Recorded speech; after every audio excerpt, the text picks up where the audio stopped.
یوحنا عارف کا مکاشفہ اور اس کا 13واں باب جو 18 آیات پر مشتمل ہے۔ اور سمندر کی ریت پر جا کھڑا ہوا، اور میں نے ایک حیوان کو سمندر میں سے نکلتے ہوئے دیکھا۔ اس کے 10 سینگ اور 7 سر تھے، اور اس کے سینگوں پر 10 تاج، اور اس کے سروں پر کفر کے نام لکھے ہوئے تھے۔ اور جو حیوان میں نے دیکھا، اس کی شکل تیندوے کی سی تھی، اور پاؤں ریچھ کے سے، اور منہ ببر کا سا۔ اور اس اژدہے نے اپنی قدرت اور اپنا تخت اور بڑا اختیار اسے دے دیا،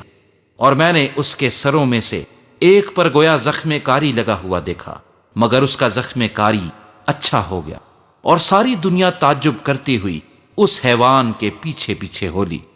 اور چونکہ اس اژدہے نے اپنا اختیار اس حیوان کو دے دیا تھا، اس لیے انہوں نے اژدہے کی پرستش کی، اور اس حیوان کی بھی یہ کہہ کر پرستش کی کہ اس حیوان کی مانند کون ہے، کون اس سے لڑ سکتا ہے؟ اور بڑے بول بولنے اور کفر بکنے کے لیے اسے ایک منہ دیا گیا، اور اسے 42 مہینے تک کام کرنے کا اختیار دیا گیا۔ اور اس نے خدا کی نسبت کفر بکنے کے لیے منہ کھولا کہ اس کے نام اور اس کے خیمہ یعنی آسمان کے رہنے والوں کی نسبت کفر بکے، اور اسے یہ اختیار دیا گیا کہ مقدسوں سے لڑے اور ان پر غالب آئے، اور اسے ہر قبیلے اور امت اور اہل زبان اور قوم پر اختیار دیا گیا، اور زمین کے وہ سب رہنے والے جن کے نام اس برے کی کتاب حیات میں لکھے نہیں گئے جو بنائے عالم کے وقت سے ذبح ہوا ہے، اس حیوان کی پرستش کریں گے۔ جس کے کان ہوں وہ سنے، جس کو قید ہونے والی ہے وہ قید میں پڑے گا، جو کوئی تلوار سے قتل کرے گا وہ ضرور تلوار سے قتل کیا جائے گا۔ مقدسوں کے صبر اور ایمان کا یہی موقع ہے۔ پھر میں نے ایک اور حیوان کو زمین میں سے نکلتے ہوئے دیکھا، اس کے برے کے سے 2 سینگ تھے، اور اژدہے کی طرح بولتا تھا، اور یہ پہلے حیوان کا سارا اختیار اس کے سامنے کام میں لاتا تھا، اور زمین اور اس کے رہنے والوں سے اس پہلے حیوان کی پرستش کراتا تھا جس کا زخم کاری اچھا ہو گیا تھا،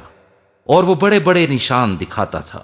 یہاں تک کہ آدمیوں کے سامنے آسمان سے زمین پر آگ نازل کر دیتا تھا، اور زمین کے رہنے والوں کو ان نشانوں کے سبب سے جن کے اس حیوان کے سامنے دکھانے کا اس کو اختیار دیا گیا تھا اس طرح گمراہ کر دیتا تھا کہ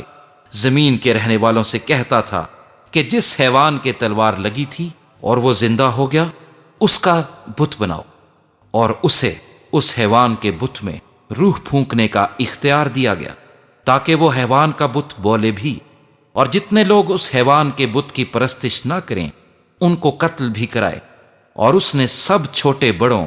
دولت مندوں اور غریبوں، آزادوں اور غلاموں کے دہنے ہاتھ یا ان کے ماتھے پر ایک ایک چھاپ کرا دی، تاکہ اس کے سوا جس پر نشان یعنی اس حیوان کا نام یا اس کے نام کا عدد ہو اور کوئی خرید و فروخت نہ کر سکے۔ حکمت کا یہ موقع ہے، جو سمجھ رکھتا ہے وہ اس حیوان کا عدد گن لے، کیونکہ وہ آدمی کا عدد ہے اور اس کا عدد 666 ہے۔